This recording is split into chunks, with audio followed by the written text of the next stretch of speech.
Look back to Crewe and Yeah. got to be very disappointed. Yes, obviously results. It's a blow this time of the season. With what's at stake.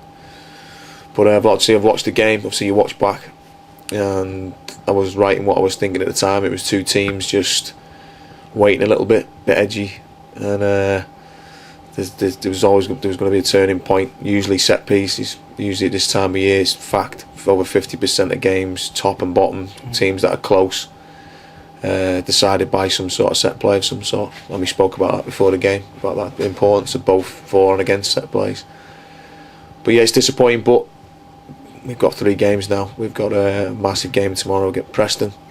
We've got nothing to lose, really. We've just got to go there. We had a big meeting yesterday, the lads have amongst themselves. They're disappointed in their own performance. You know, they know they've let the fans down. They've let the club down, in a way. But they've got a chance to put it right, you know. Go into Preston, nice place to go and play football. And that's what it is now. It is. We've said it for a while, but it's now time to talk. Do you talking now? You know. You have to take a positive from Crewe, Graham. I suppose it was creating chances, getting balls into the box. Yeah. It was just that there was no one on the end, or when they were on the end, they couldn't get it into the goal. No, we've had obviously I've watched the game 2 or 3 times, and there's nothing in the game. The amount of balls we've put in the box of good quality as well, not just lumped in there. You know, compared to what they've done in regards of possession and stats and stuff, all the stats stack in our favour. But the biggest stat is we lost 3-1, you know, and that's all that matters at the end of the day. But if you create that sort of chances with the quality of balls that are going in there, we've got to do better than that in them areas, you know, because when I look at the team and when I pick the team, I pick the players that I try and put round pegs in round holes, you know, and I look at Paul Parry and think, what Paul Parry going to do? He's going to provide crosses and he can score. Same with John Taylor. I look at him and think he's going to provide crosses and he can score.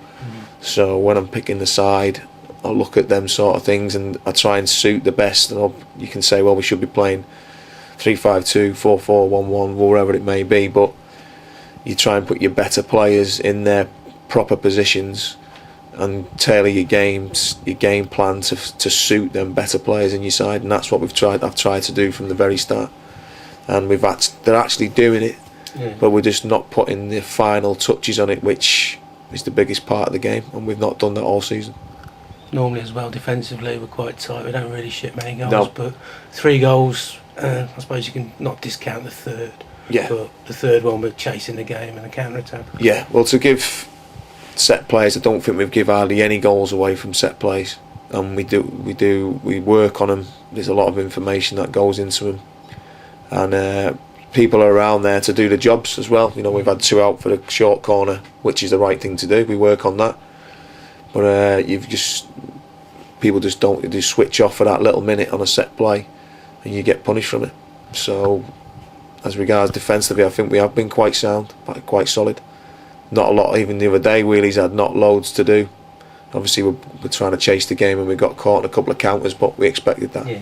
We knew Crewe would come here and try and counter-attack us. We knew that the game plan was to stay solid as well and make sure we were have to go and work the possession a little bit more and get crosses in, because there was not a lot of room in front of their back 4 because they play with 2 centre midfield players. So the game plan worked to a certain extent, but we didn't put the finishing touches on it. Just shows the fine line of margin between success and failure in a Yeah, game. it is. Like I said a minute ago, I remember doing on one of the courses about the stats on big games, what they're deciding on, and it's over 50% that deciding on a set play of some sort, and that's at the highest level as well. So they're the details. You've got to get them nailed down. Players sometimes they don't think set plays are important. You know, they just think they want to play and things, but they're vital. They're vital, because the best teams, when a set play goes, I don't know if you watched Sunderland yesterday, you watched them in the box, John O'Shea and Catamol, and it's, you know what I mean, over my dead body you're getting past me, you know, and that's the mentality. But some players think set plays breather, and it can't be that. You know what I mean? And we've tried to instill that in them, but the other day, a couple of people switch off, and you get punished for it. You get punished. that part of the game of well, they're the greatest player, skillful, whatever, but Yeah. you need that mental break-up, that mental toughness and strength for Yeah. every minute of the game. You do. It's the biggest part of football. The bet you see it all the time of less talented players with a mentality who progress, and the ones with a lot of talent with that mentality, when they have to step up in pressure situations, they can't do it. So that's something we work. But there's some lads in there who can do it, and I know they're hurting. I know everyone's hurting around the place, me included, and it's not a nice situation. But all I can say is we won't go out without a fight, because that's the very, very least we go. Everybody connected with the football club, especially the fans who I thought the other day stuck with us really well.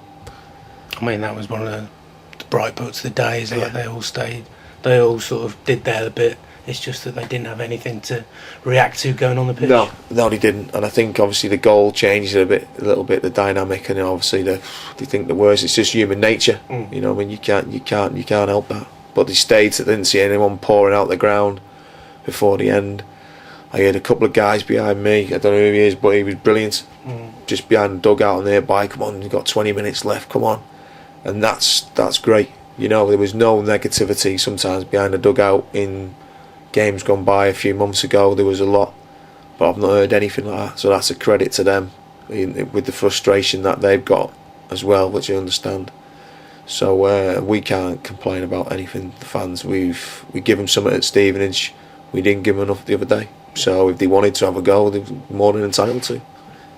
Before Crew game, it was win 3 games out of 4.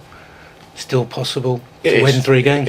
It's obviously it's a tough ask, but we just got to go for tomorrow now. The lads have said there, I can't say the words. It's this or bust. And they're right. They are right. But we've got to. It's all right talking about it. We've got to go and deliver that now. But we're confident. We're confident that we can go there and get something. The lads have had a bit of soul searching the last day or two, and we're quietly confident we can go there and give it a right good go. As you say, it's a good place to play. I mean, yeah. Preston in the playoffs. Yes. So there's lots of little bits you can hope that they'll be looking not to rest players, but to sort of like look to the playoffs more. Well, I know the manager well. He could go one or two ways. He could either just stick with his main group of players and think, well, you're going again after you're getting beat at Brentford, or he could be looking at the bigger picture in terms of the playoffs because they're in it, and think, well, we'll need a few players who need topping up on the fitness. I don't want to risk some of my key players if they're struggling with a bit of injury, and you've got more risk of injury in 2 games, short space of time. So there could be any way that they go, because they've got a squad of 18, 20 players who can drop in wherever, and it doesn't make much difference to what the quality of the team is. So we know what we're not going to be, but we've got to go and produce a performance that's right up there from 1 to 11. And it shows what strength the squad they got. They go to Brentford, and Brentford's big game. Yeah. It's only 1-0. It's a very dubious penalty. Yeah. So it shows the strength of depth. Well, it does. I read something the manager said. He said that he wasn't happy with them with or without the ball. So he would have stung into them after the game the other day, because he didn't want them to be a party at their ground with Preston being there and watching them doing it. So I know him. He'll be writing for that. But we can't worry about them. We've got everything that we've got to do. We know what we've got to do now. I suppose if we turn up, we play to our strengths and abilities, we can give anyone a game. That's the biggest thing. If we have 11 players, 10 to 11 players on their game, we can win the game. If we have 5 or 6, then we're going to struggle. And that's the difference between the teams near the top. They can have 5 or 6 players at it and carry 4 or 5. We can't do that. We need everybody on their game, and when we do that, then there ain't a problem. Injury wise as well, anything new, anyone back, any sort of positives? There's a couple. Tam has had a bang on his foot. I think he might be struggling, could be for the season, but we'll have to wait and see on that. So that's another blow in terms of that. But we've got people willing to come in, so we're a little bit short on numbers. Millsy can come back in now as well into the squad, which is good. So one drops is at the moment. It seems one drops in and one drops out. So, but we got to get on with it. It's just that's part of the bar. I mean, the players who were picked know what they need to do. Finally, as well, one more training session today. So last bit of tinkering, we'll just ease into it, and because the lads know what they need to do. They know what they need to do. When we ask them to do things in the game, we know that they're actually doing it. You know, with these little bits that still they're not grasping. I wouldn't say grasping. It's just that maybe concentration level to do it. The situation we're in. So we'll work little bits. There's not much we can do in terms of physical work and that now. It's more just giving them key points that bolt onto what we've already been doing, because you don't want to just we don't change week to week to week in what we're trying to do. With just basics of what we want to do in our game, so that'll stay. Brilliant.